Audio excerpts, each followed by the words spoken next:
Alrighty, we're gonna go ahead and get started. I um, still waiting for one of our panelists, but I think, just in the interest of time to ensure that we get the most out of it and to be respectful of everyone's space, I would love to just go ahead and get started with everyone. So first of all, I just want to thank all of you all for RSVPing in advance, sending me your questions. I'm going to try to get to as many of the questions as I can. This hour or 2 hours will fly by. The way this is going is that the first hour is going to be dedicated to early childhood education and K-12. And then the second hour will be dedicated to higher education as well as early childhood. So Dr. Keisha Wint will be on with me the entire time. Thank you so much, sis. I really appreciate it. I do want to give just general shout outs to the panelists for coming on, sharing their expertise, taking the time to spend their Saturday with us and really help us think through what we can do around the state of education and Black women as it results in the world today. I also want to say that today's event is partially sponsored by my sister, Tamika Thompson. At the end of this, as a thank you all for participating, you will be getting a discount code for some of her products and services. She is a spiritual healer and advisor.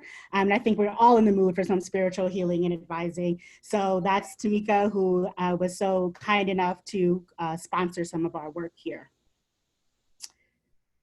So I want to talk a little bit and put the frame of why we're here, why we felt it was so important for us to be here on a Saturday and to be in here for a good 2 hours. As most of you know, I have a motto that I live by. That motto is called peace. Peace stands for positive education, always causes elevation. And it's the driver of the reasons of why I put any event together. It's the why that helps me move through the space and through life. It is also my belief that education is the civil rights movement of our time. I know some people don't agree with me. I know some people think that's controversial, but let me tell you why I think that. Education is radical.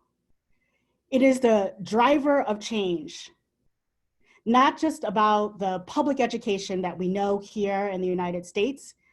It's really about using education to think about the quality of life that you want and the success metrics that you determine for yourself. And those metrics do not have to be, nor should they be, centered on white ideology, not on corporate speak or what Merriam-Webster says is correct ways of being and thinking and speaking. It's in what we want and in what we value. This space is open. So while all the panelists here are Black women, we invited this space for all. There are several reasons. One, we don't particularly feel like preaching to the choir. We don't want to have spaces where we're all nodding our head and agreeing with one another, right? We want spaces where people are here to learn, where we can learn and grow from one another, where we are different. Let's walk the talk that we're speaking, right? Let's have different types of experiences in a room together and let all of our voices be heard. The other thing is, oftentimes, we are taught that there is a lack of Black talent in a pool. Here it is. Here are some ladies for you, 8 awesome ladies throughout the course of 2 hours that represent Black talent, thought, and excellence. And they're here giving you your expertise, things that normally you should pay thousands of dollars for. You're getting this for free today. That is amazing, and you need to respect that. And so that's why we open this up to everybody. Today is also not just about a dialogue. This is really about creating a space to get real and to be actionable. So at the end of each panel session, we will talk about some action steps that you can take individually and collectively as a group going forward. I just want to say, we are some bad sisters. There's amazing Black talent in all spheres of influence and circles. If you don't know all of the Black talent around you, I guarantee you are not living your fullest life. The women here and myself, we are all committed to the work. We are all putting our resources, our minds, our emotions, and our voices. That work is not easy. There's an emotional tax that we pay to do that. Also, there's an inherent risk of looking like the archetype of the angry Black woman.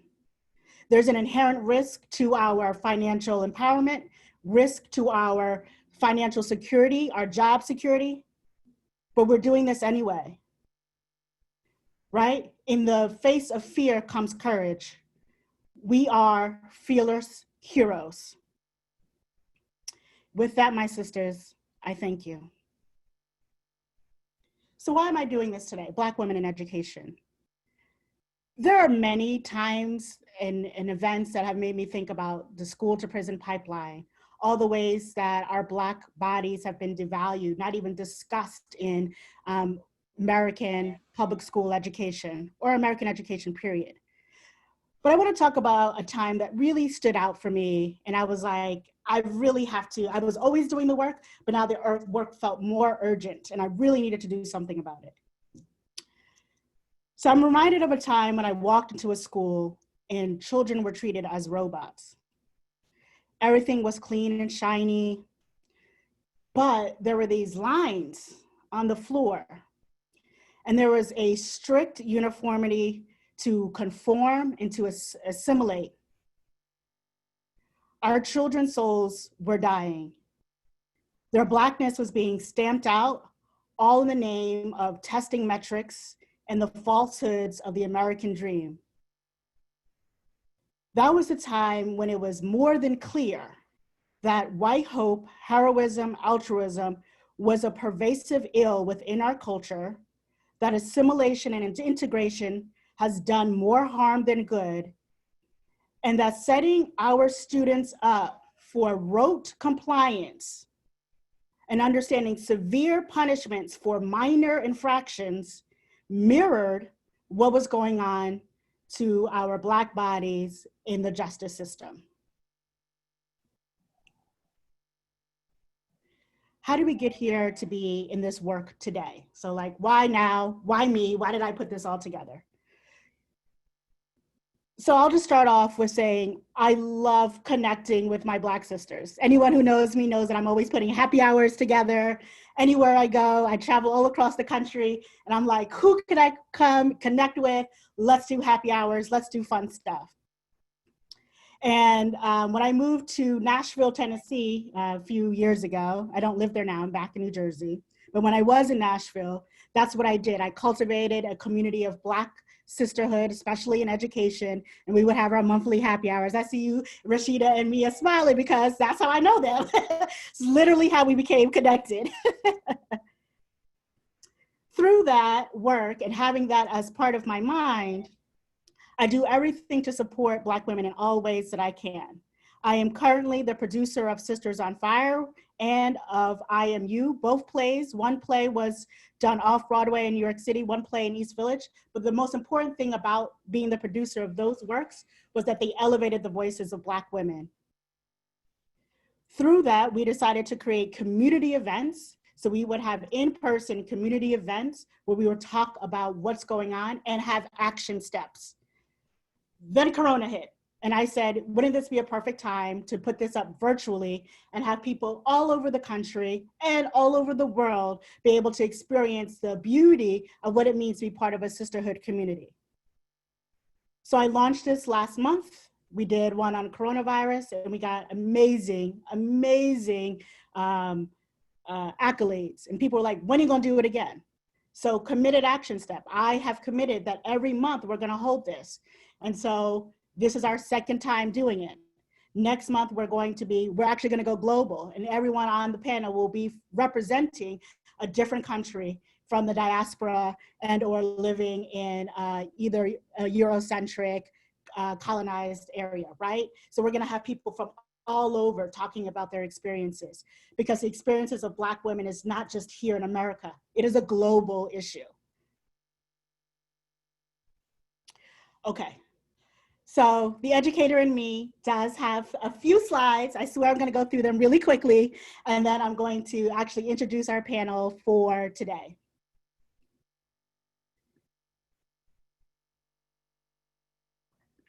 Okay.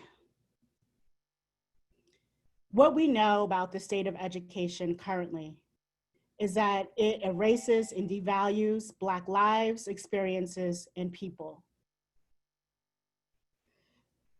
What this statement says, most school reading reinforces white supremacy and devalues Black lives, experiences, and history, is accurate, especially when you think about over 80% of the literature context of what students are learning are written by white male and are about white experiences.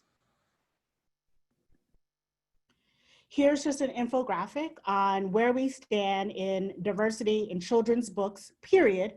Not necessarily books that are in the classroom, but books that are available for you to read to your students.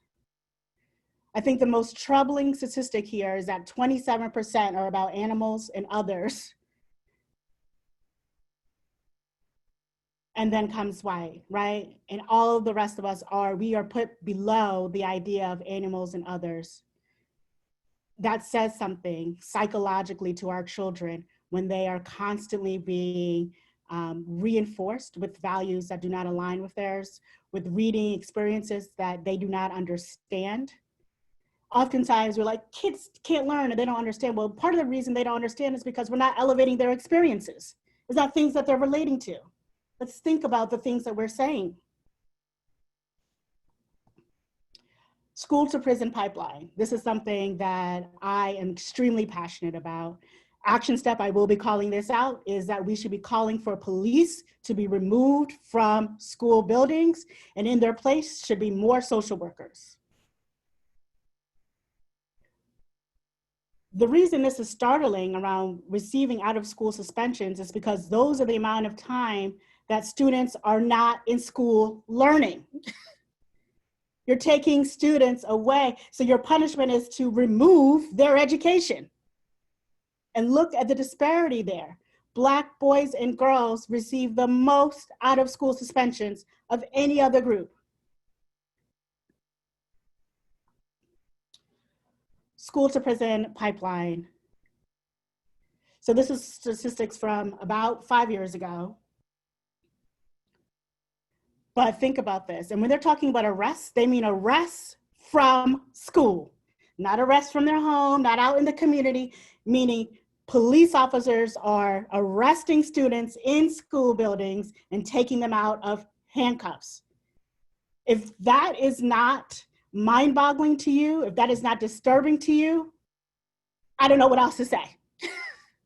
That is ridiculous. Students should not be taken out of school in handcuffs. And oftentimes when you dig into the data, it's very minor infractions, nothing major that an adult could not deal with. And then I just wanted to call this out. We always talk about school choice, access, equity, and what does affirmative action mean? These are just a couple of examples that we know of in the media. But mothers who are looking to give their students better access to quality education, sentenced to jail and high fines, all because they're looking for a better life for their students.